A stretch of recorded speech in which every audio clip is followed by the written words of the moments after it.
Nowadays, owning your own home costs astronomical amounts of money. Not everyone can afford a standard, average house. But is it really worth spending most of your life's energy just to pay off a mortgage? For us, the answer was a clear no. However, staying homeless isn't an option either. That's why we decided to build a small but comfortable, budget-friendly but fully functional, simple and cozy home, completely debt-free. My wife and I are helping my parents build this house where they plan to spend their retirement years closer to nature. In this project, we're looking for simple construction techniques, using accessible technologies and materials, and sharing every bit of experience we gained along the way with all of you.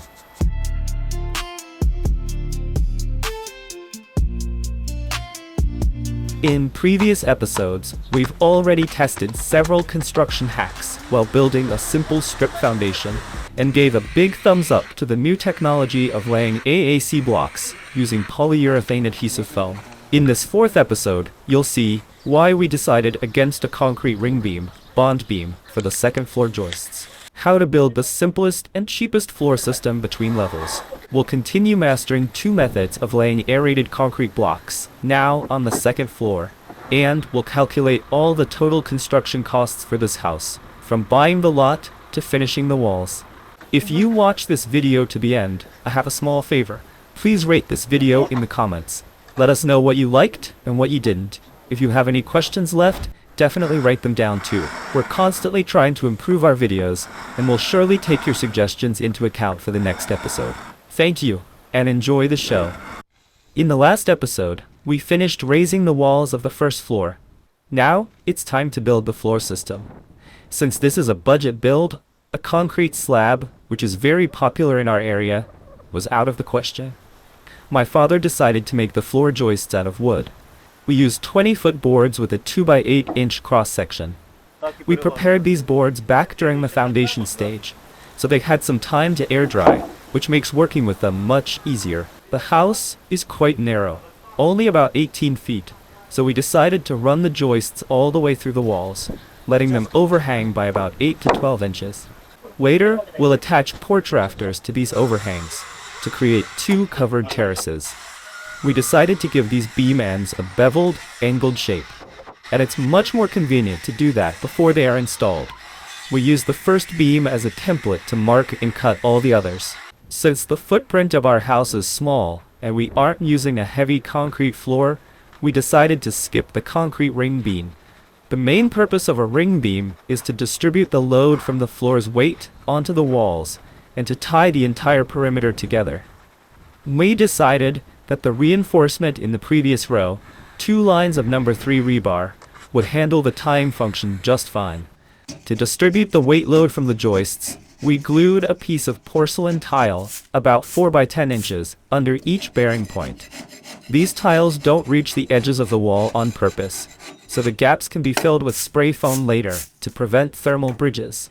The compressive strength of even our lightest structural AAC block, D300, is about 350 psi, 25 kilograms per square centimeter. Based on calculations, even taking the area of just one such tile support into account, it can withstand over 13,000 pounds, 6 tons. Altogether, these supports can handle over 280,000 pounds, 130 tons. You'd have to try really hard to reach that kind of weight on just 320 square feet of the second floor. We lifted the joists in 2 stages. First, we brought them in through the front door and rested them on the internal scaffolding. Then, we hoisted them up and set them in place on the walls. It was very convenient that the pockets for the beams were already formed using spacer blocks, so the beams set right into place without needing extra fixing.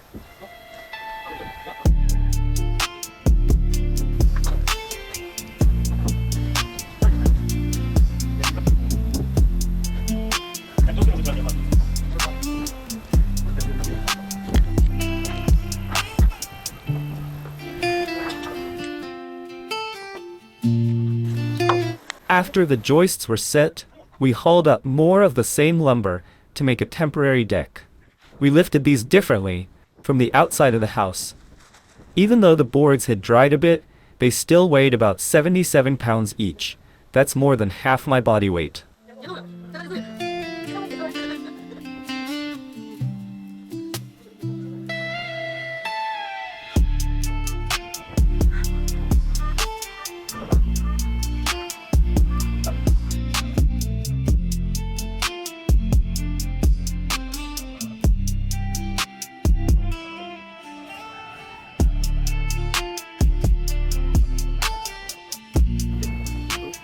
We further reinforced the floor system with cross-blocking bridging made from the same boards, which we secured with 4-inch screws driven at an angle. We installed these blocks along the walls and down the center of the span. In the future, we'll add 2 more rows of these blocks, as the drywall for the first floor ceiling will eventually be screwed directly to this wooden structure. The floor is already strong enough now, and there's absolutely no bouncy trampoline effect.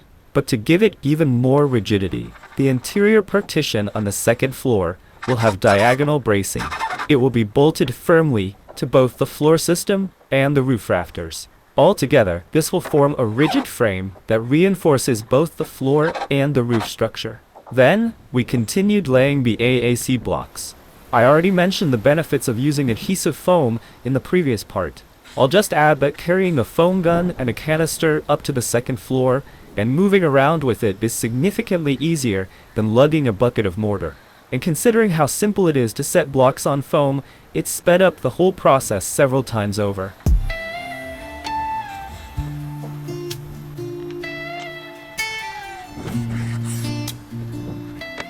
By the second row, we already added joint reinforcement. That same homemade grooving tool I threw together from scrap materials came in handy again. I've really come to appreciate its benefits, and from now on I'll only use it for this kind of work. We reinforced this course with a single strand of number 3 rebar running along the outer perimeter.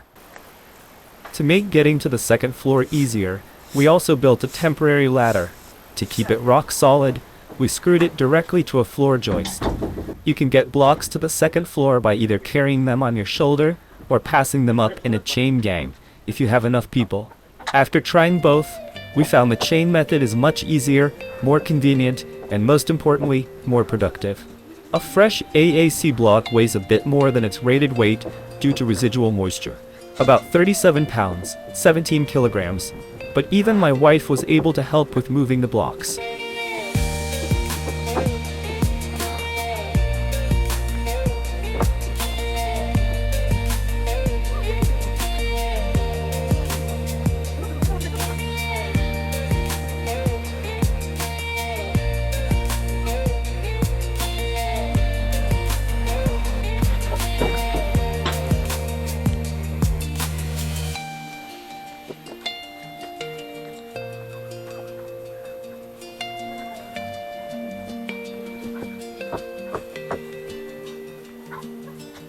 Once it became awkward to lay blocks from the floor level, we had to take apart the scaffolding and move it to the second floor. These simple scaffolds served us perfectly for the first floor, and now they'll allow us to finish the second floor with ease. Plus, they cost us practically nothing, since we used the boards intended for the roof as the decking.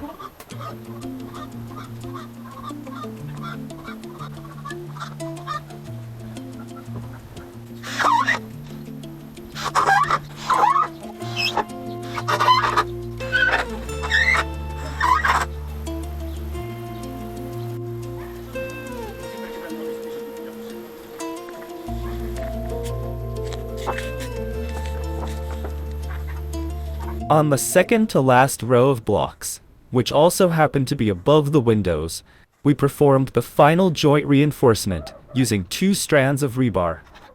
Consequently, the very last row was laid using traditional, thin-set adhesive mortar.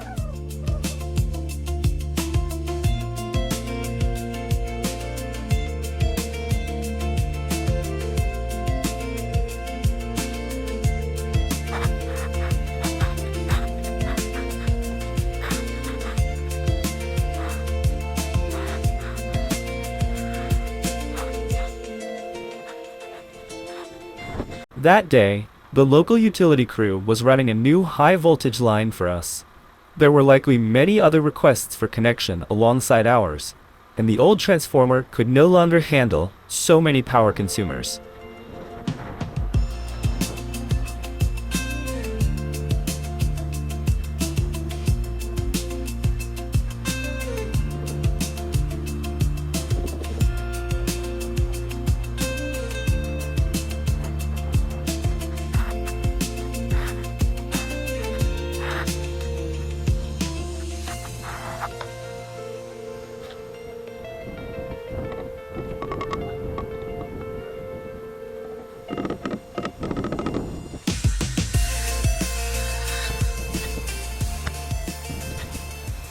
Since the roof pitch on this house will be shallow, and to avoid messing with gables later, I suggested to my father that we build the gables now, using the same AAC blocks.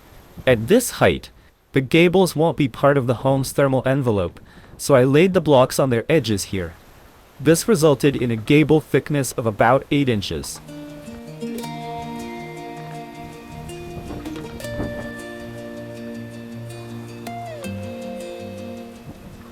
I used the offcuts I sawed off to create the roof slope on the following rows of the same gable, so there was almost zero waste.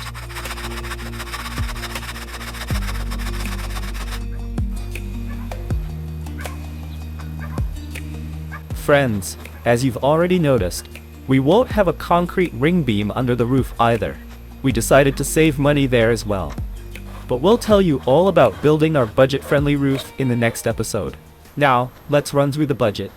The total from the previous stage, land plus foundation, was $3,938. The main costs for this stage were AAC blocks, $1,920, adhesive foam, $152, rebar for reinforcement, $82, mortar for reinforcement and specific rows, $40, power tools and small hand tools, $66, roofing felt, cement, and miscellaneous items, $20. The total cost for the house at the end of this stage is $6,218. You can find answers to some of your questions in the description below the video.